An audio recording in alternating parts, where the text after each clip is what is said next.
So I've just listed out a few things that I think that I really learned, or we learned as a company from my experience, our experience of our US expansion. So I'm just going to kind of go through these briefly, and then it'd be great just to have more of a conversation about it. So the timing, I think it's interesting that we kind of, having had some success with RBR and Star, I think we were over eager to get into the US, and so we, as I said, we expanded in this entirely wrong way in 2001. And I think that the learning from that is that I think that you absolutely need to have product market fit in your own market before you start to think about any growth strategies, of which the US is probably the biggest growth opportunity that you could have. But I think you do have to have that foundation of product market fit. So you need to have a very clear value proposition. You need to understand exactly who your customer segment is, and you need to have pretty well worked pricing that you're using to sell into that customer segment. And I think once those three things are in place and aligned, I think that's what we would call product market fit. So once you've actually got a clear business within, you've got a representative group of customers within a clear customer segment who are paying you broadly what you want to be paid, which represents a good margin. So you've got that kind of product market fit. You've got that ability to, right now, I know that if I scale, I can scale efficiently. If I invest in my go-to-market, if I invest in the US, I know that I can do that efficiently because I've got product market fit within my core market. So I think that that's important. And I think we started to establish that probably over 2001, 2002.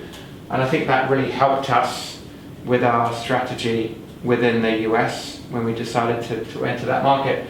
I think also it's really good with the US to try and seed the market before you actually enter the market. So what I mean by that is there are often companies within the US who are connected to existing customers within the UK. So we were able to sell to a company called Air Products, who own British Gas, from the UK. They just happened to be really interested in what we were doing. British Gas was already a customer, so we had that kind of established relationship. And we were able to sell into Air Products from the UK and support them from the UK because they were kind of an early adopter and they believed in what we were doing. And then, and then even more importantly, we were able to sell into a part of the Federal Reserve before we moved to the US as well. So the Bank of England was a big customer of ours in the UK. And all the central banks talk to each other, and there's a big annual meeting where they all present what they're doing in IT, and the Bank of England presented MessageLabs and how it protected them from email viruses. So the Federal Reserve, again, showed that they wanted to be an early adopter. They signed up as a customer before we were in the US as well. So we had they were the two big names that I can think of, but we had a handful of names who were prepared, for whatever reason, to be early adopters, who were prepared to sign with us and be supported by us before we had any presence in the US.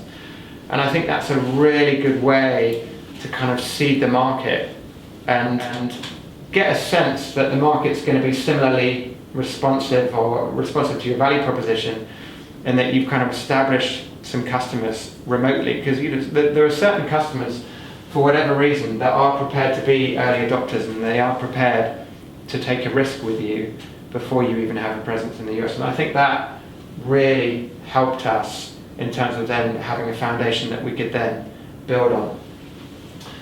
So I think having done that, once you've actually got product market fit in your home market, once you've seeded the new market, seeded the US with some early customers, I think you can then really build out a fully formed plan. I think that plan does have to be more than just for the US anyway, it has to be more than just a sales satellite kind of operation. You know, the US is a big market, it's a demanding market. I don't think you necessarily have to get into the operational side or product development, but I think they want to know that there's going to be more than just salespeople in the market. They want to know that there's going to be customer support teams in the market. They want to know that there's going to be marketing, that there's going to be product marketing and product teams that are feeding requirements back from the US market back into your core engineering and product team, which will probably still remain in the UK. But I think that you need to build a plan which certainly is fairly well-rounded in terms of the customer-facing elements of what you're doing. So sales, marketing, product, customer success.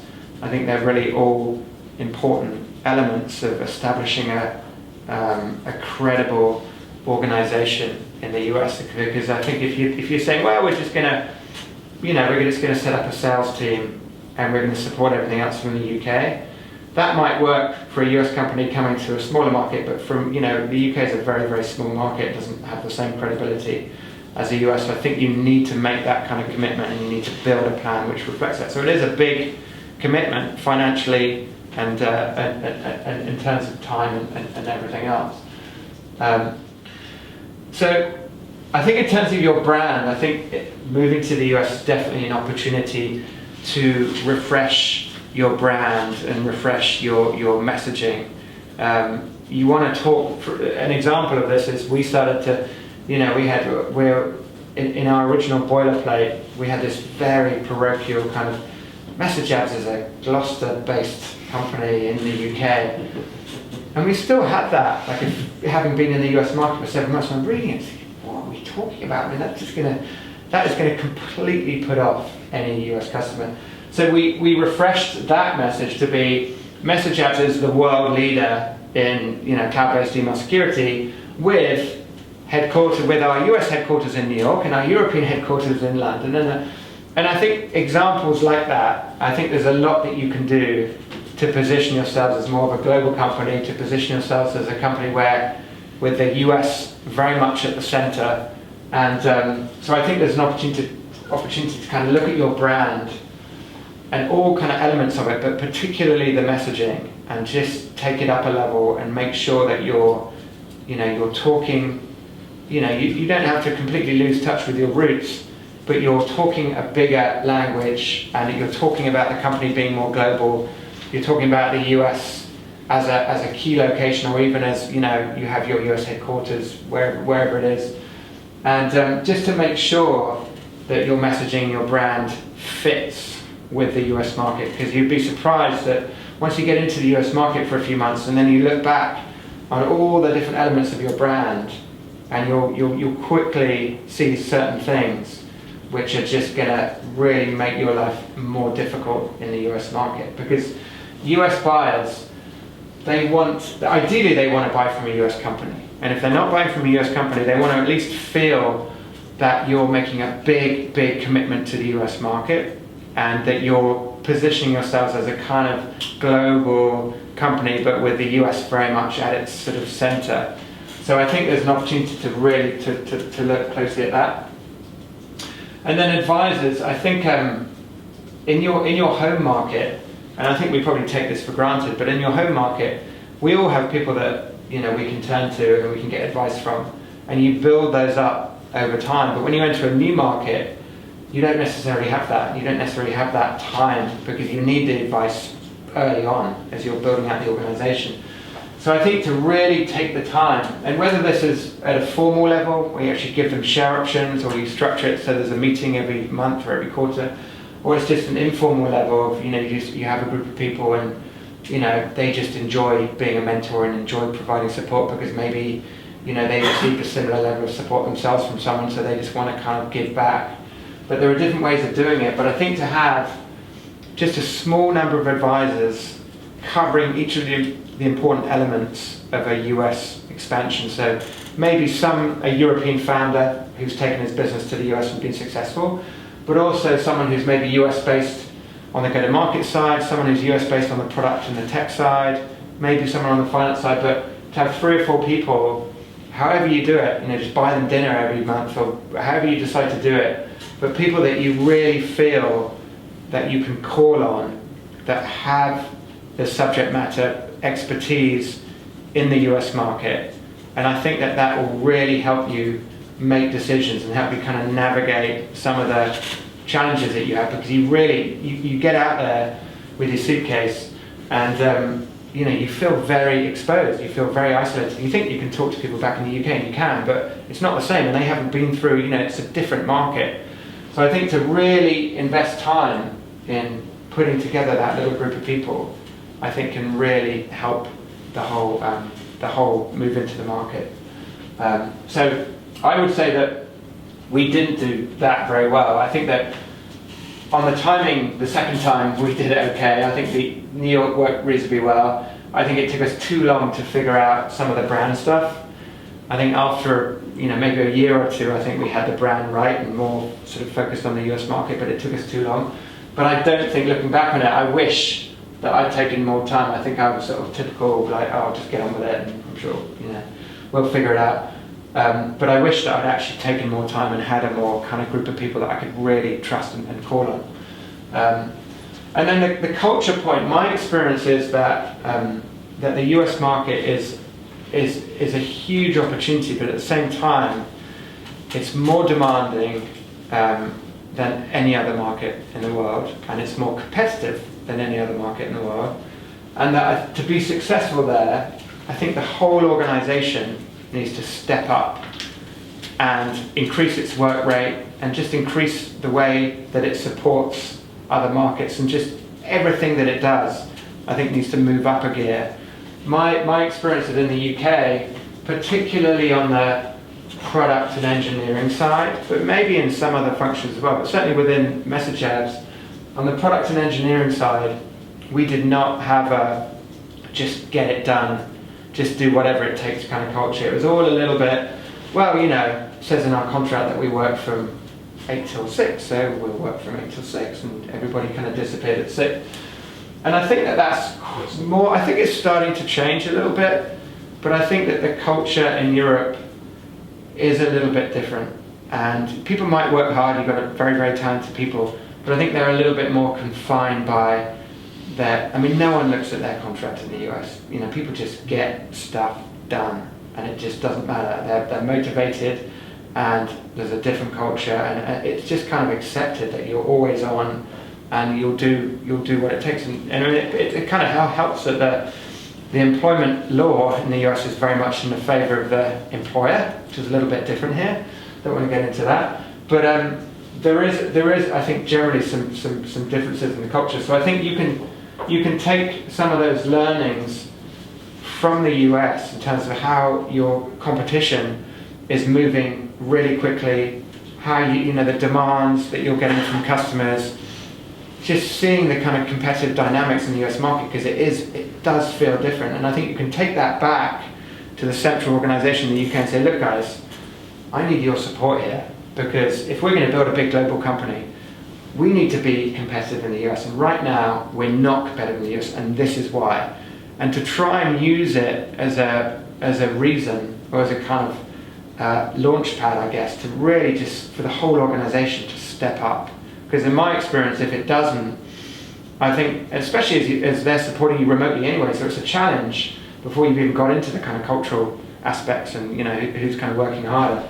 But I think you can use it as a kind of rallying cry, particularly if you can cite specific examples of, Pustini, they built this new feature that we've been working on for months, and I really need it, you need to support me. And I just think you can get people on side if you explain the different dynamics of the US market, but also the opportunity, because if you get out into the US, you don't necessarily have to be the number one in the US, but I think you have to be competitive out there. And if you are, that is a huge step towards building a big, valuable global company. And the flip side of that is, I think if you're not competitive in the US, eventually your US competitors will just roll you over, because that is the most market-tested market. It's like training at altitude in the US. So once those companies start expanding into other markets and you haven't got out there and you haven't experienced it, you haven't learned how to be competitive yourselves, I think long term, I think it will lead to problems.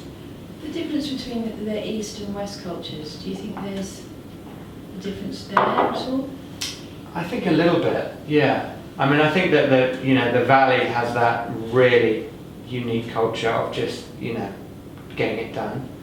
It does help that there's a lot more companies that are really, really valuable, and so all those engineers are holding stock options that are proportionately very, very valuable. So it is, there is a certain amount of that the more successful companies, the more valuable the share options are, the harder the people work, creates more successful groups. So there is a certain amount of that sort of virtuous circle. But I think even outside of that, I think the culture is different. And I think New York and Boston, which are the two other big tech hubs, are similar. So I think they're somewhere in between. But I think they're better than they are here. I mean, I think everybody's starting to learn that the culture needs to be, if you're really going to compete and build a big, valuable business, that the culture needs to change. I think, people are starting to learn that here. But, culture, in my experience, is something that is difficult to change. It takes a long time. But, you can certainly use the US expansion as a kind of trigger point to try to tell this story that maybe will inspire people to change, because you think, look at this opportunity, but if we're really going to take advantage of it, these are the things that are holding us back. So I think you can use it not just to build a different culture in the US, but you can use it to change culture across the whole organization. So it's, in some ways it's kind of an opportunity. So I think that was it. We call it a culture because we see that, and then you go to, you can talk about it, you see the opportunity, but still you have people that are just sluggish adopting it. But Yeah. we're just trying to get everybody, even in product or in marketing or support, to get them over to the US, because the moment you land in the US, there is a different vibe. Yeah. And they come back and start infiltrating the whole team again, and they see there's more urgency coming. But you have to keep that going, because after 2-3 weeks, it settles back again. Yeah. So, Yeah, and actually maybe eventually having some US people, moving in the other direction, moving to the UK, sort of mixing it up a bit. I just remembered one other really important part of the brand, which I didn't mention, is on the subject of third-party endorsement. So I think it takes time. My experience is it takes time to build a brand. I mean, I ran marketing MessageLabs, so it was my responsibility to build our brand. And I think that one of the best ways to build a brand, particularly when you're new to a market, so people think, who the hell's MessageLabs, a company from the UK, is you build the brand through third-party endorsement. And so you're building the brand through people. They may not be familiar with you, but if you can get big customers, big partners, well-established journalists, and analysts as well. So they're the 4 key groups: customers, partners, media, analysts. And I think it's important I think third-party endorsement is important for a brand in any market, but I think it is particularly for a new market where your brand itself is not so established. So if you can get US-facing credible names supporting your brand, saying good things about your brand, I think it can give you a real kind of acceleration in the market. And I think we did a pretty good job of that, in that we had people at the Federal Reserve. We used to say that, when prospects would say, you just seem like a small company, how can we trust you? And we had the British government and we had the Federal Reserve, so we used to say that, we scanned Tony Blair's and Alan Greenspan's email, which was true, which was pretty cool. So we said, I think you can trust us, and that Federal Reserve talking about us, being able to say things like that was really, really important. And then we signed a partnership with IBM. So IBM, and they actually never sold all that much of MessageLabs services, but to be able to say that we're working with IBM in the early stages, and that third-party endorsement is really valuable in the early stages. Media side, we found quite difficult, because I think it's just a very competitive market, but we did, when there was a virus outbreak, we really knew what was going on more than anybody else. So we had this sub-brand called MessageLabs Intelligence. So we could actually say, here's the top 10 viruses at any one time. Here are the biggest senders of viruses, which was always China and then Russia. But we had this kind of live information. So we were able, when there was a big virus outbreak, and then in the 2000s, there was several major outbreaks. So we were able to kind of leverage that in the media. I was on TV quite a lot talking about the outbreak, because we could literally see, we've seen 3.5 million copies of this. We could see the hour by hour distribution, which countries it was coming from. So we had all this information, which kind of really helped us in the media. And then the analyst relations is really, the US puts a lot of value on analyst relations. So we got our place as a leader in the Gartner Magic Quadrant for email security. Not straight away, but I think after about 2 years, probably 2004, 2005, and we had to work really hard to do that, because even though we were the biggest company in our market, any non-US traction gets massively discounted. That's completely unfair, but they'll slightly just dismiss it and say, yeah, but what's your US revenue? And we almost had to submit a report purely for the US business. But getting into the Gartner Magic Quadrant, really, I mean, I used to meet the main analysts at Gartner regularly, Forrester and others. It all supports that whole third-party endorsement thing, which I think is important generally for a brand, but I think it's particularly important for a new market and for the US. I think it's